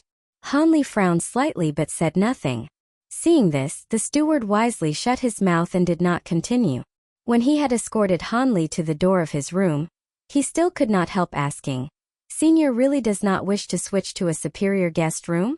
There is no need. I prefer somewhere quieter. I appreciate your kindness, Steward Hu. Han Li smiled. Then, if Senior has any instructions later, please do not hesitate to give them. I will take my leave and not disturb you further. The steward withdrew. After he left, Han Li opened the door and entered, only to discover that the room was surprisingly spacious. Besides a bedroom, it also had a quiet meditation chamber and a reception hall. The meditation chamber and the reception hall both lay near the ship's side, and each had a small window through which a patch of sky could be seen. After giving the room a cursory inspection, Hanli began taking out one formation tool after another, setting up arrays throughout the chamber. Only when he had finished did he enter the meditation room, sit down cross-legged, close his eyes, and begin regulating his breathing. Night fell. Cold moonlight streamed through the porthole, casting a patch of white light about a foot across. Hanli removed the small dark green bottle hanging at his chest and placed it within the patch of moonlight. After studying it for a while, he turned his wrist and took out the jade slip containing the 5th layer of the refinement spirit technique, pressing it to his forehead and contemplating it with great care. The ferry traveled through the sky, and time flowed on in silence. In the blink of an eye, more than 30 years passed. By alternating between teleportation arrays and ferry travel, Hanli and the others crossed the Black Dragon continent without incident and entered the central region of Floating Hill Continent. On this day, after remaining in seclusion for a long time, Hanli's guest room door was knocked open by Husan. Don't tell me fellow Taoist Li has secluded himself so long that he's forgotten the real business. We're about to reach Smoke Wave City, and we'll need to disembark there. Husan gave Hanli an up-and-down look and said with a grin, I rather wish I could forget about it, but I doubt fellow Taoist Husan would allow that. You go on ahead. I'll tidy up and join everyone on deck shortly. Hanli joked in return. Husan nodded and left. Hanli shut the door, collected every array flag and formation plate in the room, erased all traces of his own aura lingering there, and only then departed for the deck. Half a quarter of an hour later, Hanli and the other 3 left the ferry, descended onto the official road outside Smoke Wave City, and began walking slowly toward the city. Husan, why are we disembarking here instead of at Phantom Smoke City, as originally agreed? I had already arranged everything there in advance, yet you insisted on getting off here. Shi Chuankong sounded somewhat displeased as he asked. Brother Shi, then you do not know this. Everyone knows that the appearance of the bewildering phantom smoke is a sign that the ruins of the True Word sect are about to emerge, but they do not know where that phantom smoke first appears, do they? Husan said with an expression of disdain. You mean the bewildering phantom smoke begins near Smoke Wave City? Shi Chuankong asked skeptically. Smoke Wave City, Phantom Smoke City, Wind Regret City, and Flowing Smoke City all lie along the shores of Phantom Smoke Marsh. But every time the phantom smoke was observed in the past, Smoke Wave City was almost always the focal point. That means its place of origin must be closest to Smoke Wave City. My guess is that it is very likely near Floating Shadow Isle. Husan gave a dry laugh but still offered an explanation. Fellow Taoist Husan, what exactly is this bewildering phantom smoke you're talking about? Hanli asked, not quite following. I will explain this matter, said Immortal Venerable Rohua. After the True Word sect was destroyed, no one knows why, but aside from a few fragments, the entire sect was almost completely lost. Thereafter, every 3,600 years or so, when a kind of pink mist rises over Phantom Smoke Marsh, parts of the True Word sect ruins appear. Most of the time, however, they are like a mirage, visible for only an instant, impossible to grasp. It seems fellow Taoist Rohua has done quite a bit of investigation into the matter of the True Word sect ruins as well. Shi Chuankong lifted a brow. Just some idle rumors. Rohua laughed it off. In fact, those ruins were not there in the distant past, and Phantom Smoke Marsh was not originally called by that name. Husan abruptly changed the subject. There were no ruins? Hanli asked, surprised. That's right. Only about several tens of thousands of years ago did the bewildering phantom smoke first appear over this marsh. It was only then that the ruins of the True Word sect gradually came to light, and only then that the place came to be renamed Phantom Smoke Marsh. Husan nodded. If that is so, then the ruins of the True Word sect appeared all of a sudden. How could that happen? Hanli frowned. As for the reason, there is still no definite conclusion, but according to Brother Shi's speculation, the battle that destroyed the True Word sect was so earth-shaking that the entire sect ultimately fell into a spatial rift, which is why it vanished without a trace. Then, several tens of thousands of years ago, through some unknown opportunity, it surfaced once more. Husan explained. I was only making a casual guess. It should not be taken as truth, Don't let it mislead fellow Taoist Li. Shi Chuankong waved his hand with a smile. You are too modest, fellow Taoist Shi. I think that is very likely the truth. Han Li's expression turned grave. As they talked and walked, they unknowingly arrived outside the gates of Smoke Wave City. At the entrance stood only a small inspection team led by an early-stage true immortal, checking the identities of those entering the city, though not with much strictness. After paying a small fee, Han Li and the others entered the city with ease. It was a place where mortals and cultivators lived side by side. Only the identities of cultivators were checked, while ordinary people were not harassed. In truth, even the inspection of cultivators was only for show. After all, the city lord stationed here was merely at mid-stage golden immortal, and had no desire to invite trouble. Seeing Han Li's mild surprise, Husan explained, "This makes things much more convenient." It seems fellow Taoist Husan truly did think this through carefully, Han Li praised. As they spoke, they passed through the northern district where mortals resided and made their way south. The southern district took up roughly a third of the city, and was mainly the area where cultivators gathered. The city lord's manor was also located there. Not far from the manor stood a small mountain within the city called Watching Smoke Mountain.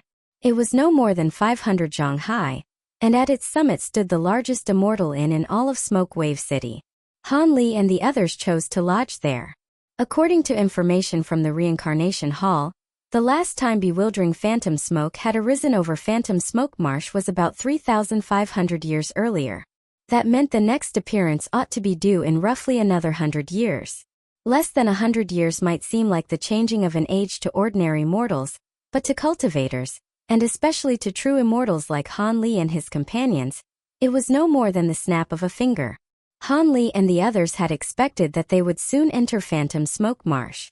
Instead, to their surprise, more than 130 years passed and the marsh remained utterly calm, without the slightest change. Husan was naturally the most anxious over this, and both Shi Chuankong and Rohua were somewhat uneasy as well. Only Han Li remained indifferent. What concerned him more was the method for dispelling baleful qi that the Reincarnation Hall had promised, though there had still been no response.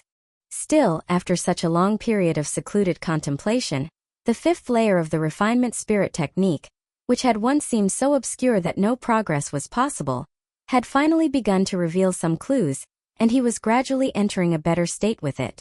Meanwhile, within the Flower Branch Grotto Heaven, his Tao soldiers and all kinds of spirit herbs were flourishing. On this day, Han Li had just finished watering the Tao soldiers inside the Grotto Heaven. After emerging, he stood before the window of the pavilion where he lived and gazed into the distance. His line of sight passed over the city and landed on Phantom Smoke Marsh far away. It was noon and a bright clear day. Much of the mist over the marsh had dispersed, making visibility much better than usual. Without even using his spirit eyes, he could clearly make out Floating Shadow Isle in the distance.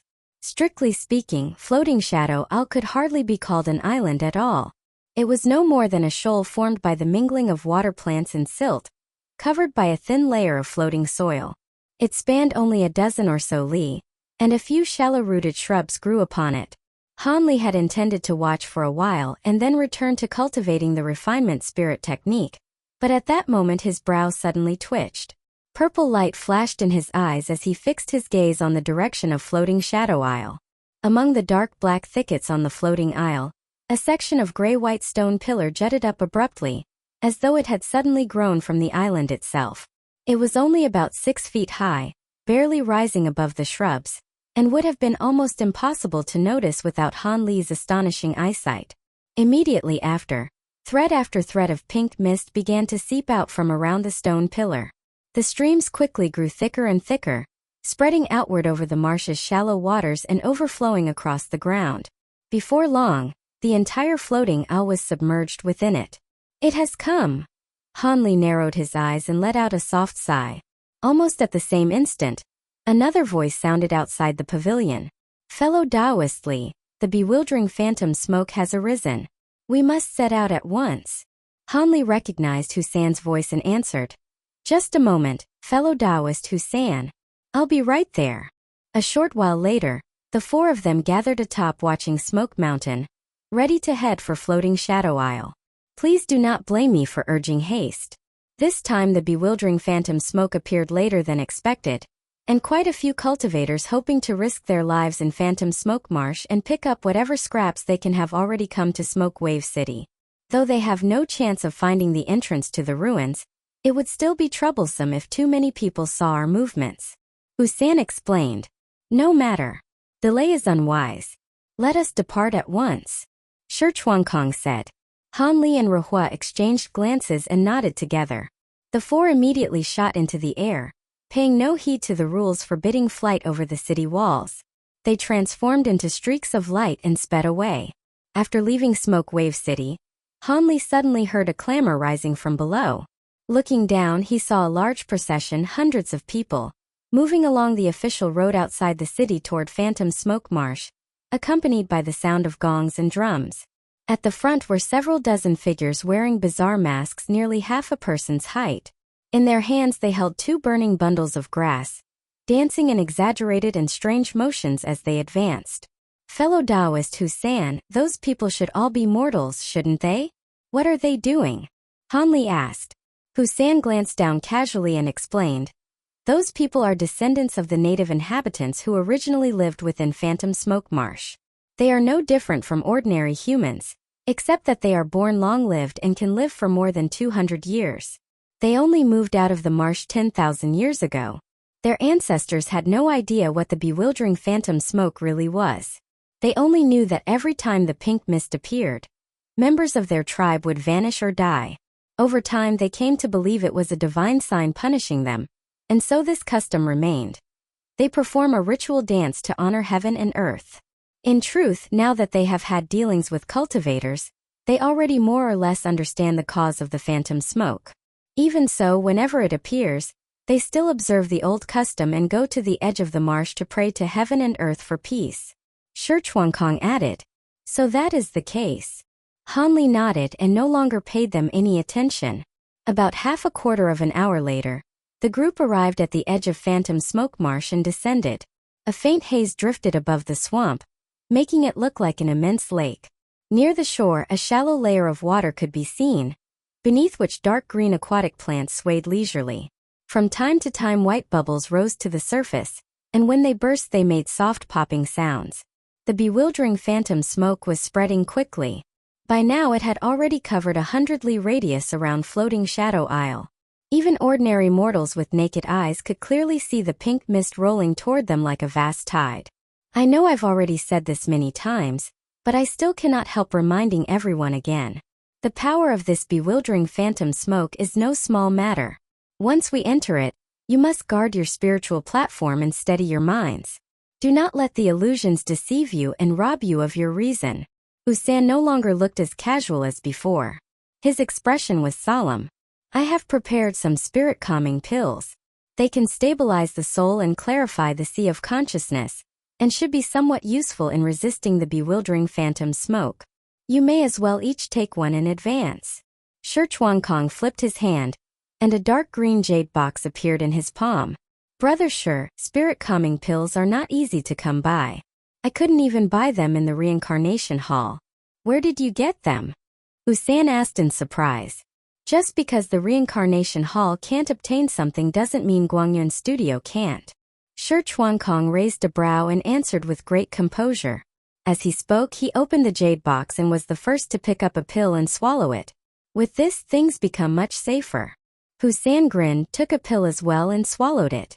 Ruhua glanced at Han Li, hesitation flickering across his face.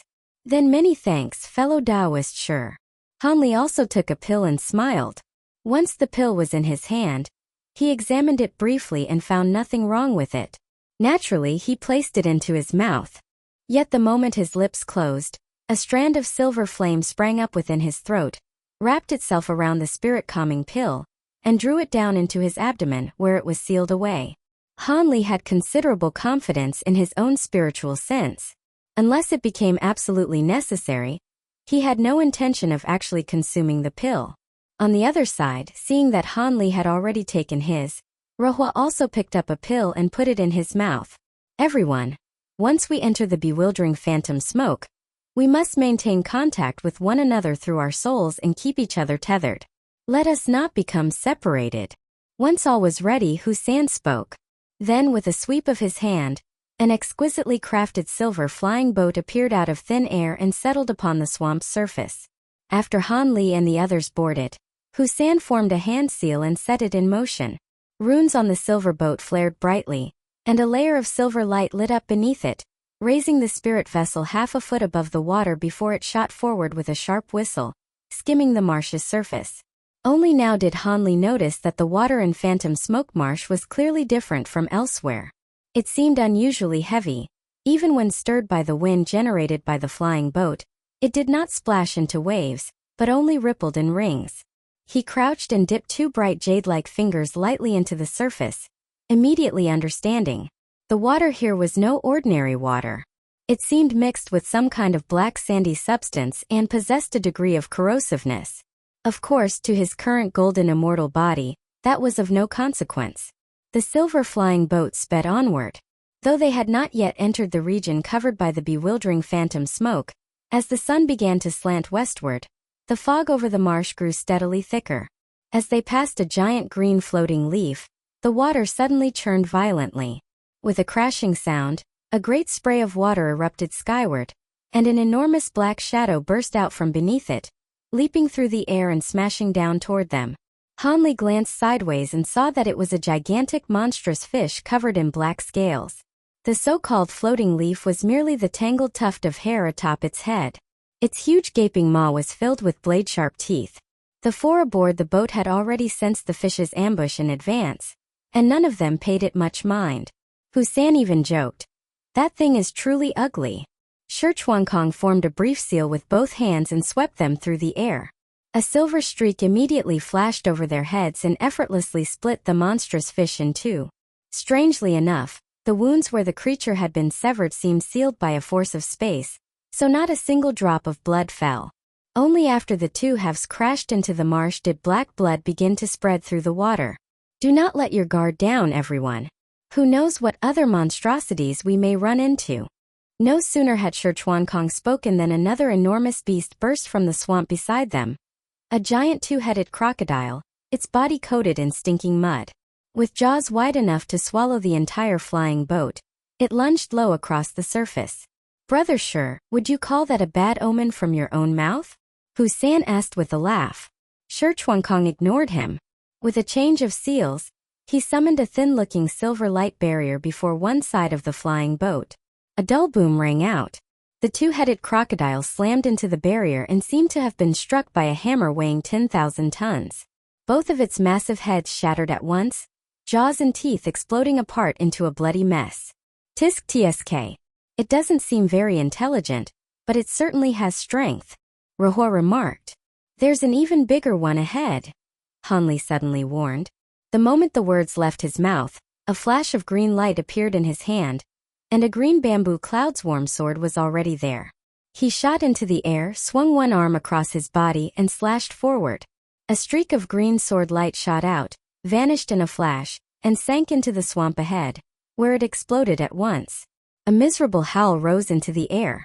Then a huge mass of blood bubbled up from the marsh like boiling oil. A moment later, another creature of the same kind as the earlier monstrous fish surfaced, only this one was 10 times larger. Its corpse had already been cut into 2 sections, each toppling to one side. With a rushing sound, the silver flying boat passed straight through the center of the corpse and disappeared beyond it. "Ha! With the two of you guarding us like this, I can make this spirit boat fly even faster and worry about nothing at all. Wonderful." Husan laughed as he continued driving the silver vessel onward. They sped straight toward the pink mist, while the pink mist also billowed toward them. Before long, the two met 1,000 li away from floating Shadow Isle. The moment the silver flying boat entered the pink haze, its speed immediately slowed. Han Li and the others all grew inwardly alert, releasing their spiritual senses in every direction. As expected, inside this bewildering phantom smoke, divine sense is greatly suppressed. We cannot probe very far at all. Under these conditions, we can hardly even distinguish east from west. Husan said, "In that case, we must be even more careful. Each of us should watch one direction." Shi Chuankong turned to glance behind him, his expression grave. Hanli frowned slightly, equally astonished. Even with the power of his spiritual sense, within this mist he could only cover a radius of several dozen li. No matter. If the mountain gate ruins appear, what I carry will react, Donhua said. As he spoke, he turned his hand over, and a pink pearl the size of a longan fruit appeared in his palm. It looked no different from an ordinary clam pearl, except that a ring of tiny golden inscriptions surrounded it, flashing with light and pulses. What is that? Shi Chuankong asked with a glance. This is called a true word pearl. It is a treasure given to me by my sect elders. Originally it had little practical use. My master gave it to me simply so I could move conveniently within the sect and use the teleportation arrays at will. But after the sect was destroyed, this pearl may well be the only one of its kind left in the outside world. A trace of remembrance passed over Donhua's face as he spoke slowly. You mean this true word pearl can help us find the ruins? Hanli asked, one brow rising slightly. This pearl can resonate with over 300 teleportation arrays within the sect. If a surviving teleportation array appears somewhere nearby, the pearl will react. However, because of the bewildering phantom smoke, I estimate its sensing range will be greatly compressed. At most, it should not exceed 100 li. Donhua did not answer directly, speaking in a somewhat reserved tone. That is already quite impressive. If we truly can find an intact teleportation array, then we may be able to enter the True Word sect directly. Husan nodded thoughtfully. While Hanli listened to them speak, his gaze drifted forward. At the far edge of his vision, a dark red roof corner and upturned eave emerged from the mist. Immediately afterward, a three-tiered stone archway over 100 zhang high emerged from the haze. The red paint upon it was flaking, the bricks were shattered, the eaves had collapsed. It looked as though it had weathered countless ages and fallen into ruin. This is Crowbeam Archway, one of the 10 archways outside Merchant Street within the sect. Donhua suddenly said as he recognized the faded characters on the plaque. Our luck is not bad. Fellow Taoist Donhua is truly revisiting old ground this time. Husan cried out with delight and drove the spirit boat straight toward it. Fellow Taoist Husan, wait. That is only an illusion. Hanli suddenly warned. The silver flying boat halted sharply, hovering more than 100 zhang outside the archway. The other three were startled and turned to look at Hanli, only to discover that deep purple light was shining from his eyes, giving him a strange and eerie appearance. Could that be the 9 nether demonic eyes? Fellow Taoist Li, why do you possess one of our demon race's spirit eye abilities? Shi Chuankong frowned as he asked. I am but a wandering cultivator. My studies are rather miscellaneous. I fear I have made myself a laughingstock before you all. Hanli laughed it off without explaining further. A trace of doubt flashed through Shi Chuankong's eyes, but he did not pursue the matter. Donhua, on the other hand, looked at Hanli with flickering eyes and found this fellow Taoist Li Han increasingly unfathomable. Haha, it seems bringing fellow Taoist Li along this time was truly striking gold. Husan laughed loudly. Then he swept his sleeve sharply, and a ray of brilliant light shot forth from before him and struck the archway. The instant the light hit, a mass of silver radiance erupted, transforming into a huge silver vortex over 100 zhang across. A terrifying spatial force burst out from within, twisting the entire archway into a distorted mass before swallowing it whole. In the end, only a black hole the size of a fist remained, tugging at the surrounding space before slowly closing. At once, the smile on Husan's face stiffened. Fortunately, fellow Taoist Li warned us in advance. If we had charged in there blindly, we would probably have already been dragged into a spatial rift. Shi Chuankong said with lingering fear. No sooner had he spoken than a languid, seductive celestial melody began to ring out from every direction. At the same time, an intoxicating fragrance spread through the air. When they looked around again, they found that vast palace buildings had appeared within the mist. Their silver flying boat was no longer gliding over the swamp. Instead, it was forcing its way through an endless sea of flowers, scattering petals everywhere in its wake. Around the flower sea stood carved bridges and pavilions of jade and gold, linked together with all manner of palaces in the distance. Upon the covered bridges were beautiful fairy maidens dressed in many-colored palace robes. Some carried trays of immortal fruits and spirit vegetables, some held jade flasks of fine nectar, and some bore palace lanterns. Their graceful figures drifted toward the pavilions and halls. Within those buildings, many immortals sat facing one another, some drinking together, some reciting poetry aloud, some playing board games. It was a scene of complete harmony, like a magnificent banquet. Seeing this, Husan hurriedly formed a seal and stopped the flying boat, not daring to continue recklessly. Brother Sure, these spirit-calming pills of yours don't seem to be doing much. How is the illusion only getting stronger and stronger? Fellow Taoist Husan, you wrong, fellow Taoist Sure. It is simply that this illusion is far too powerful. If we had not taken the spirit-calming pills, our minds would likely already have sunk into the illusion by now, without us even realizing we were inside one. Hanli explained on Shi Chuangkong's behalf. He himself had not actually consumed the spirit-calming pill, and so he understood even better how terrifying the illusion truly was. If he had not long since activated the refinement spirit technique to protect his sea of consciousness, even he might already have been caught. Fellow Taoist Li, is there any way your spirit eye ability can break this illusion? Rahua asked. My spirit eyes can only help everyone avoid danger. They cannot break the illusion. However, if fellow Taoist Sure uses the power of spatial laws, he may be able to force back the surrounding bewildering phantom smoke, which should be enough to dispel part of the illusion. Hanli shook his head and then shifted the subject. In theory that would work, but the consumption would be far too great, and it would only dispel a small area of illusion. For our present situation, it would be little more than a drop in the bucket. Shi Chuangkong said with some difficulty. How about this? Fellow Taoist Li can use his spirit eye ability to guide us around danger. Fellow Taoist Rahua can use the true word pearl to sense the teleportation arrays. And once we discover something, Brother Sure can find a way to break the illusion at that point. As for me, I'll simply serve as the boatman. After thinking for a moment, Husan made the suggestion. That will work. Hanli and Shi Chuangkong exchanged a glance and nodded together. Good. Then let us do it that way. Rahua also agreed. Once they had settled the matter, the group set out again, slowly advancing into the mist.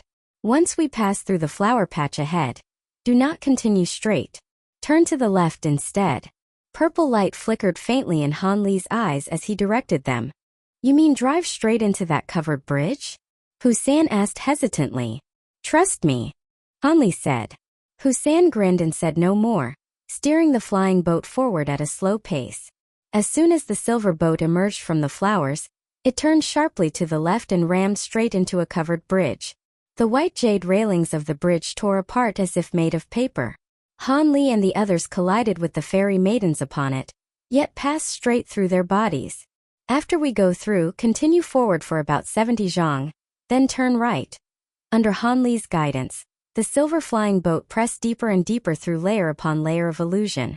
About half an hour later, as the boat passed through an illusory lotus pond, Rahua suddenly cried out in delight. Found it!